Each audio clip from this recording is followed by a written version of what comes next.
నాకు అర్థం కావట్లేదు, అంతా నా కర్మ. ఆ మాట నేను కదా అనాలి. నేను కారు దిగేస్తాను, నన్ను దింపేయండి. నన్ను దిగిపోమంటున్నారా?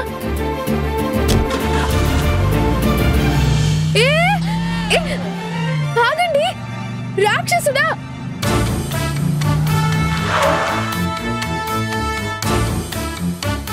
కారు మూవ్ చేసుకుని వచ్చేస్తే భయంతో కారు వెనకే పరిగెడుతూ వస్తుందనుకుంటే రాలేదేంటి?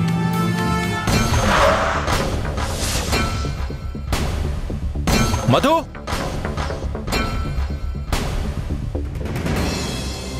మధు, మధు, మధు, మధు,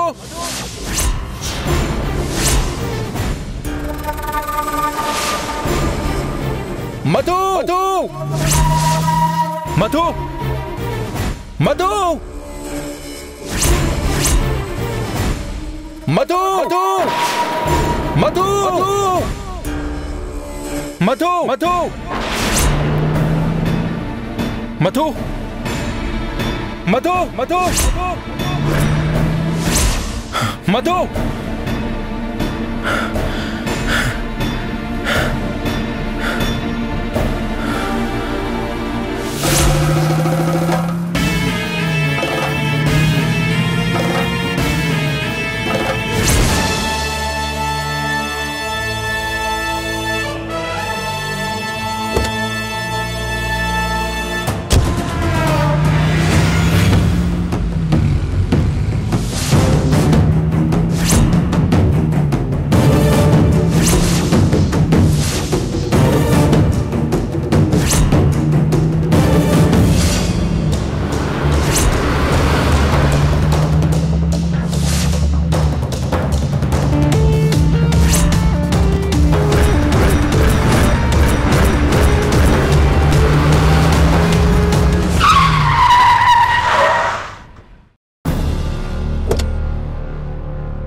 ఎవడరా నువ్వు? కారు గట్టిగా కారు ఆపావు, తాగి డ్రైవ్ చేస్తున్నావా? రేయ్, తప్ప తాగి డ్రైవ్ చేస్తుంది మీరు. మేము తప్ప తాగి డ్రైవ్ చేస్తాం, ఏమైనా చేసుకుంటాం, అది మా ఇష్టం. అడగడానికి నువ్వెవడు? ఏయ్, ఇక్కడ మాట్లాడుతుంటే అక్కడ చూస్తావేంటి? అమ్మాయి ఎక్కడ్రా? ఇక్కడ.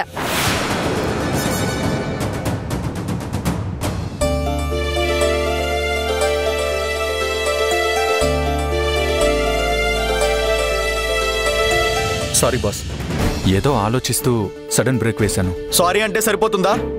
గుద్దుకుని కారు డ్యామేజ్ అయితే ఎవరు చేపిస్తారు? పక్కన అమ్మాయి ఉంటే హీరో అయిపోతారా? హలో, సారీ చెప్పాను కదా, ఏంటి ఓవర్ చేస్తున్నావు? పోలీసులకు ఫోన్ చేయమంటావా? రేయ్, పోలీసులకు ఫోన్ చేస్తే మనం ప్రాబ్లంలో పడతాం.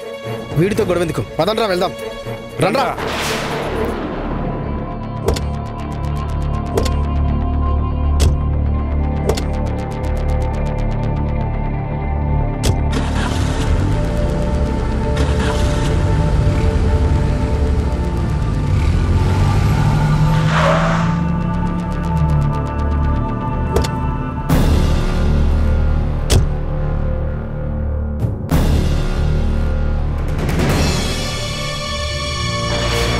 ఎక్కడికి వెళ్ళావు? చేయి ఎత్తుతారా నా మీద? అంటే కొట్టేస్తారా? కొట్టడం కాదు, నిన్ను. నన్ను అసలు ఎలా మాయమయ్యావు? ఎలా వచ్చావు?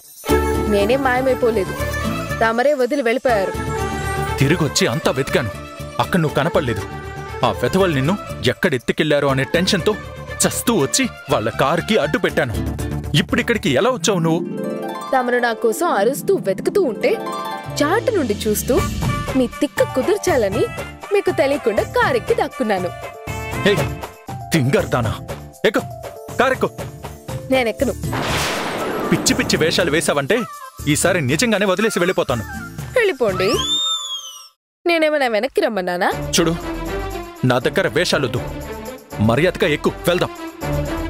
అయితే సారీ చెప్పండి. సారీ నేనెందుకు చెప్పాలి? చెప్పాలి. ఒక్కసారి కాదు, 2 సార్లు సారీ చెప్పాలి. 2 సార్లు సారీ చెప్పాలా? అవును. నేనేదో చిరాకులో ఉండి కారు ఆపండి దిగేస్తాను అంటే నన్ను దింపేసి మీ పాటికి మీరు వెళ్ళిపోయారు కదా, దానికొక సారీ చెప్పాలి. ఇప్పుడు నా మీద చేయెత్తారు కదా, దీనికి ఇంకొక సారీ చెప్పాలి. నేను సారీ చెప్పను. నువ్వు ఎక్కితే ఎక్కు, లేకపోతే లేదు. సరే చెప్పొద్దు. మీరు సారీ చెప్పే వరకు నేను కారెక్కను. మీరు ఎంతసేపు ఉంటారో ఉండండి. ఈ రాక్షసి పట్టిన పట్టు వదలదు. ఇక్కడ వెయిట్ చేసి టైం వేస్ట్ చేయడం కన్నా సారీ చెప్పేస్తే వెళ్ళిపోవచ్చు.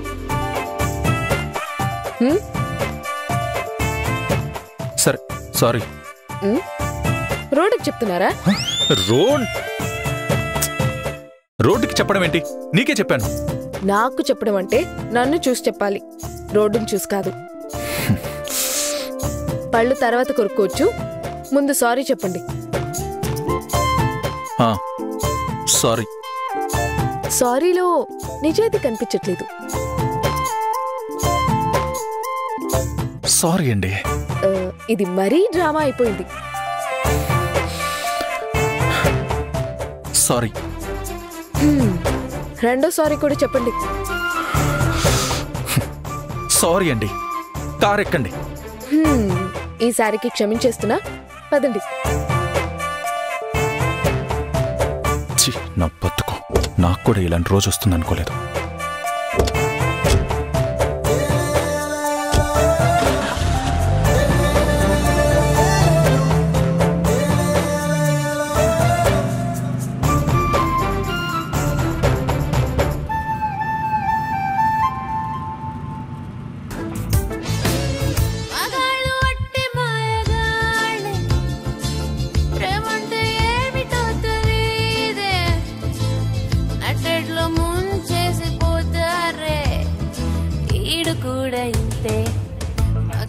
ఒళ్ళంత తిమ్మిర్రంతే, అలాగ లైఫ్ లాంగ్ ఉండర్రంతే. మగాడి బుద్ధి కుక్క తోకలాంటిదంతే, ఈడు కూడా ఇంతే. మగాళ్ళు ఒట్టి మాయగాళ్ళే, ప్రేమంటే ఏమిటో తెలీదే. Hi, good morning. Good morning అండి. ఇప్పటికే లేట్ అయిపోతుంది, నేను వెళ్తాను. ఎక్కడికి వెళ్తారు? ఆ పని మానేయమని చెప్పాను కదా, మళ్ళీ ఆ పనికి వెళ్తానంటున్నారేంటండి? నేను చెప్పాను కదా మా ఫ్రెండ్ ఆఫీస్ ఉంది అని. ఆల్రెడీ మా ఫ్రెండ్తో మాట్లాడేశాను. నేను కూడా నా నిర్ణయాన్ని చెప్పాను కదండి, నాకు ఇంట్రెస్ట్ లేదు అని. నాకు ఈ జాబ్ బాగానే ఉంది, కంఫర్ట్గా కూడా ఉంది. నేను ఇదే జాబ్ చేసుకుంటాను. నేను వెళ్తానండి. ఒక్క నిమిషం అండి. మీ క్వాలిఫికేషన్కి తగ్గ ఉద్యోగం చేయాలి. అప్పుడే మీ పేరెంట్స్ అంత కష్టపడి మిమ్మల్ని అన్ని చదువులు చదివించినందుకు అర్థం ఉంటుంది.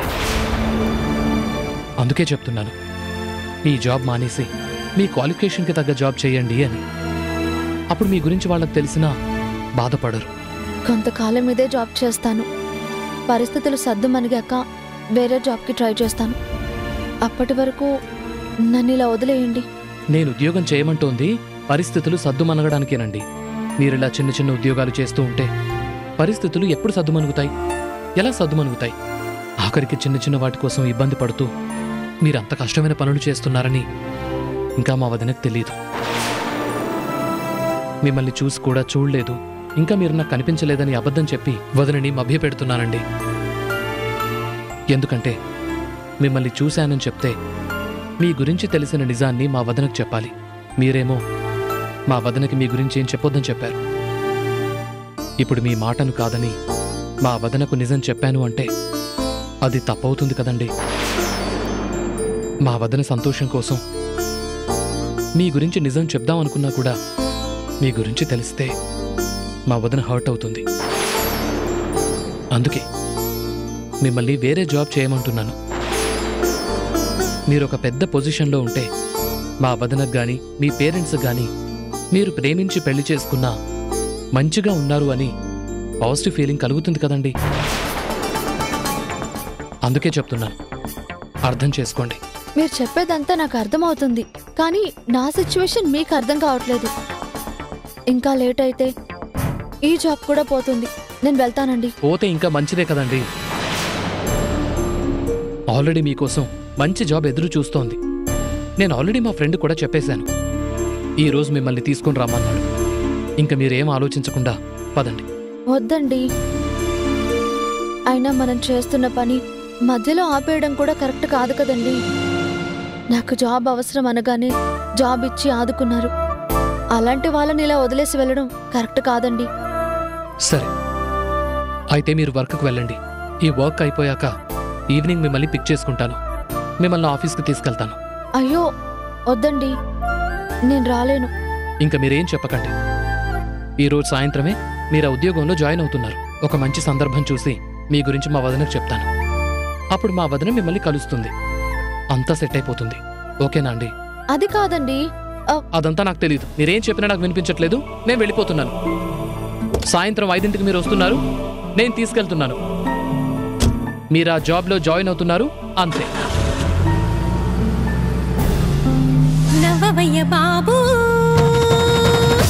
నీ సొమ్మేం పోతుంది, నీ సోకేం పోతుంది, నీ సొమ్మేం పోతుంది, నీ సోకేం పోతుంది. నవ్వు దొర బాబు,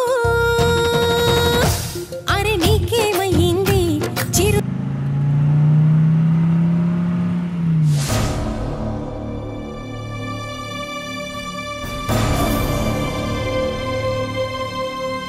ఇంకొక గంటలో కోటి బెంగుళూరుకి వెళ్ళిపోతాడు. కానీ వీళ్ళు బెంగుళూరు చేరడానికి చాలా టైం పడుతుంది. ఇన్ని గంటల టైంలో వాళ్ళకి కావలసినంత ఏకాంతం దొరుకుతుంది. అల్లుడుగారు ఊహించినట్టు దారిలో వీళ్ళు మాట్లాడుకోవడాలు, పాటలు పాడుకోవడం లాంటివి చేసి ఒకరికొకరు దగ్గరవుతారు కదా. ఆ కారులో ఏవేవో పాటలొస్తుంటాయి కదా దేవకి. ఆ పాటల్లో వీళ్ళని ఆలోచింపచేసే పాటలు రావచ్చు. ఒకరి మీద ఒకరికి ఇష్టం పెరిగే పాటలు రావచ్చు. ఇద్దరిలో లేనిపోయిన ఆలోచనలు పుట్టించే పాటలు రావచ్చు. వీళ్లల్లో ఏ పాట ఎలాంటి మార్పును తీసుకొస్తుందో మనకెలా తెలుస్తుంది దేవకి? బెంగుళూరుకి వెళ్ళాకైతే మన కోటి ఉన్నాడు కాబట్టి ఏం జరుగుతుందో అనేది మన చెవిని వేస్తాడు. కానీ దారిలో వెళుతున్న కారులో ఏం జరుగుతుందో మనకెలా తెలుస్తుంది దేవకి? వాళ్ళు మానసికంగా దగ్గరయ్యారంటే మాత్రం బెంగుళూరు నుంచి తిరిగొచ్చేటప్పుడు నీ కొడుకు నందు రాడు, దాని మొగుడు నందు వస్తాడు.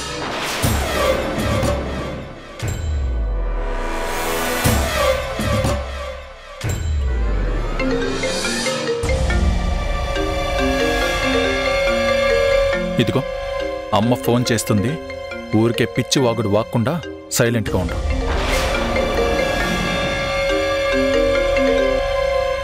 అమ్మా. ఏంటన్నా, ప్రయాణం ఎలా సాగుతోంది? టీ కాఫీలు ఏమైనా తాగారా? లేదమ్మా. కాఫీ ఏదైనా తాగాల్సింది కదా నాన్న. అసలే డ్రైవర్ని కూడా తీసుకెళ్లలేదు కదా. లాంగ్ జర్నీ, కంటి మీద కునుకు పడకుండా ఉండాలి అంటే టీయో కాఫీయో తాగాల్సింది కదా. నాకు డ్రైవింగ్ అంటే ఇష్టమే కదమ్మా. అలా సరదాగా వెళ్ళిపోతున్నాను. సరదా మామూలుగా లేదు, సరదా. స్పీకర్ ఆచి. ఎక్కడి వరకు వెళ్లారు? ఏమో తెలీదమ్మా, మధ్యలో ఎక్కడో ఉన్నాం. సరే నాన్న, ఇద్దరూ హ్యాపీనే కదా? సరదాగా మాట్లాడుకుంటూ వెళ్తున్నారు కదా? అత్తయ్య, మామూలు సరదా కాదు. మీ అబ్బాయి అసలు కబుర్లే కబుర్లు. సరదా గురించి, సరదా కబుర్ల గురించి ఈయనని అడుగుతున్నారా? నోరు మూసుకునుండు. అసలు చిన్నప్పుడు ఈయనకి స్నానాలు చేయించడం, బసపోయించడం లాంటివి బామ్మగారికి అప్పగించారు కదా మీరు. అవునమ్మా, నా కొడుక్కి మా అమ్మే స్నానం చేయించేది, మా అమ్మే వసపోసింది. ఎందుకమ్మా అలా అడిగావు? ఆ వసంతే ఈయనకి తాగించకుండా బామ్మగారి తాగేసినట్టున్నారు. అందుకే బామ్మగారు ఎప్పుడు అలా మాట్లాడుతూ ఉంటారు. ఈయన అసలు మాట్లాడట్లేదు ఇక్కడ. ఏం మాట్లాడుతున్నావు? నోరు మూసుకునుండు. ఇదత్తయ్య వరస. మాట్లాడుతున్నా నన్ను మాట్లాడద్దు అంటారు, ఈయన మాట్లాడు. బోరింగ్ అత్తయ్య. మీ అబ్బాయి వరసేం బాగోలేదు. అసలు మీరందరూ కలిసి మా ఇద్దరిని కార్లో ఎందుకు పంపించారు? కాస్త సరదాగా మాట్లాడుకుంటూ వెళ్తారనే కదా పంపించారు. అవునమ్మా. ఈయన మాత్రం కారెక్కిన దగ్గర నుంచి ఇప్పటి వరకు ఆ నోటి నుంచి ఒక్క మాట వచ్చినా పాపాన పోలేదు. మేము సరదాగా బెంగళూరు వెళ్తున్నట్టు లేదత్తయ్య. ఆయనేదో కాశీ యాత్రకు బయలుదేరిన సన్యాసిలాగా నేను ఆయన్ని సాగనంపడానికి వచ్చిన శిష్యురాల్లాగా ఉన్నానే తప్ప మాట లేదు, మంతి లేదు. కనీసం పాటలు పెట్టుకుందామంటే దానికి ఒప్పుకోరు. నేను కార్లో మౌనవ్రతం చేయడానికో యోగా చేసుకోవడానికో వచ్చినట్టు ఉందత్తయ్య. ఈ సైలెన్స్ భరించలేకపోతున్నానత్తయ్య. చాలా చిరాకొచ్చేస్తుంది. నాకైతే తిరిగి వచ్చేద్దాం అనిపిస్తుంది అత్తయ్య. కానీ సగం దారిలో ఉన్నాను కదా అని ఊరుకున్నాను.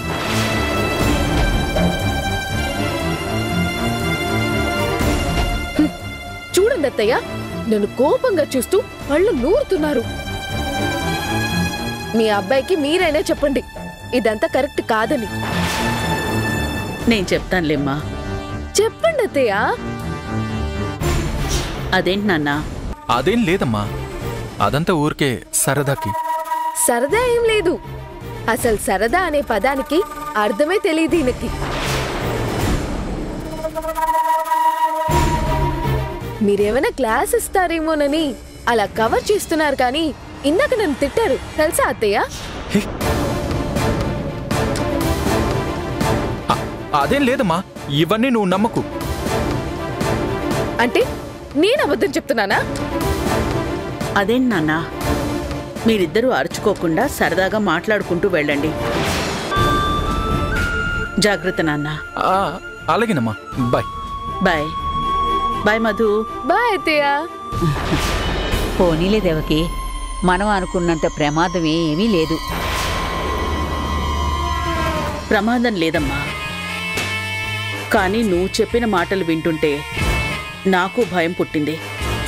అందుకే వాళ్ల పరిస్థితి ఏంటో తెలుసుకుందామని చీకట్లో రాయి విసిరాను. వాళ్ళిద్దరూ మనం భయపడినట్టు లేరు కాబట్టి సరిపోయింది. అలా కాకుండా వాళ్ళు సరదాగా సంతోషంగా వెళ్తున్నామని చెప్పుంటే మాత్రం నా గుండెల్లో రాయి పడేది.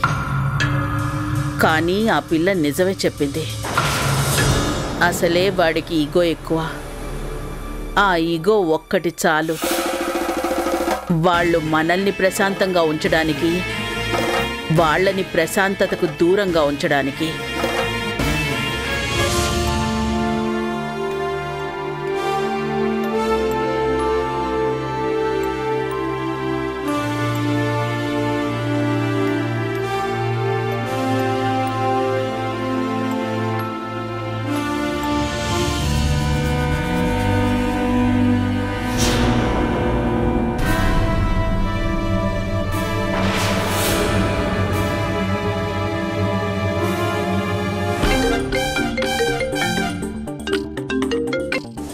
హలో, రిసార్ట్కి రీచ్ అయ్యావా? ఇప్పుడే రీచ్ అయింది సార్. గుడ్ రూతర్, నీ రూమ్ నందు మధులకి బుక్ చేసిన రూమ్కి దగ్గరలోనే ఉందా? వాళ్ళ రూమ్ పక్క రూమే నాది. వాళ్ళు అడుగు బయట పెట్టినా నాకు తెలిసిపోతుంది. ఇప్పుడు చెప్పక్క, నేనేం చేయాలి? అసలు నీ ప్లాన్ ఏంటి? నన్ను ఎందుకు ఇక్కడికి పంపించావు? నేను చెప్పడానికి ఏం లేదురా. అక్కడ సిచ్యువేషన్స్ని బట్టి ఎప్పుడు ఏం చెయ్యాలి, ఎలా చేయాలని ఆలోచించి చేయాలి. వాళ్ళిద్దరూ హ్యాపీగా ఉండాలి, అంతే. వాళ్ళిద్దరూ హ్యాపీగా ఉండడానికి వీల్లేదు, సరదాగా మాట్లాడుకోవడానికి కూడా వీల్లేదు, అంతే కదక్క? అర్థమైంది సార్. ఎట్టి పరిస్థితుల్లోనూ వాళ్ళిద్దరూ గిల్లి కజ్జలు పడకుండా, ఎడమొహం పెడమొహం పెట్టుకోకుండా అన్యోన్యంగా ఆనందంగా ఉండేలా చూసుకోవాలి, అంతే కదా సార్? అంతే కదా అని అంత సింపుల్గా అనుకోకోటి. ఆ మధుని తక్కువ అంచనా వేయడానికి లేదు. ఇంటి ముందు ముగ్గేసినంత ఈజీగా నందుని ముగ్గులోకి దింపేస్తుంది. వాళ్ళిద్దరినీ అక్కడికి పంపించిన ఉద్దేశమే అది.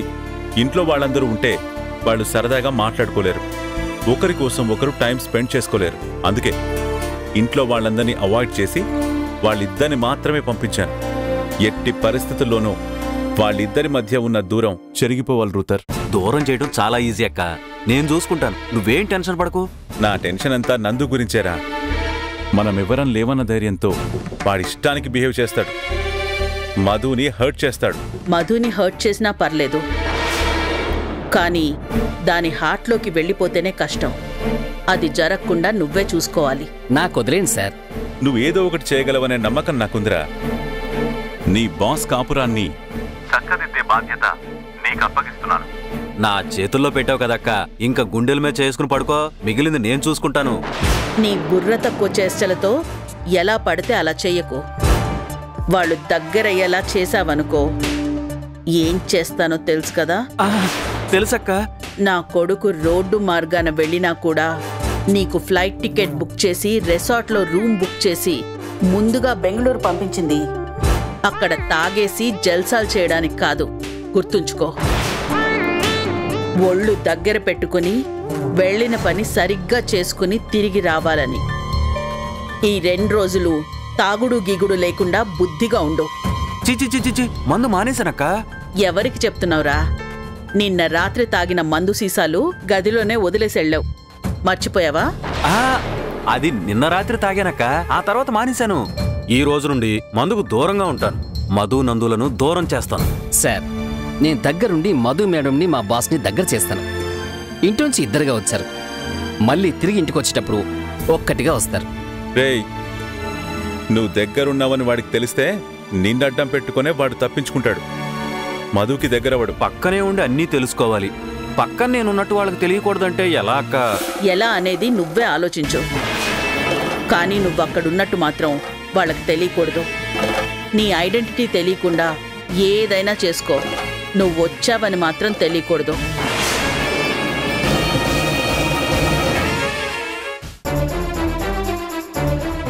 మాస్క్ ఏంటి? నీకు సర్ప్రైజ్ ప్లాన్ చేశాను. సర్ప్రైజ్? ముందు ఈ మాస్క్ కళ్ళకి పెట్టుకో. అలాగే ఉండు. ఏం సర్ప్రైజ్ ప్లాన్ చేసుంటారు? అది మధ్యదారిలో.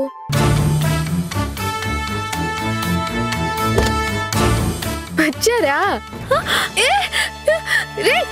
ఎవర్రా మీరు? ఆగో! రేయ్!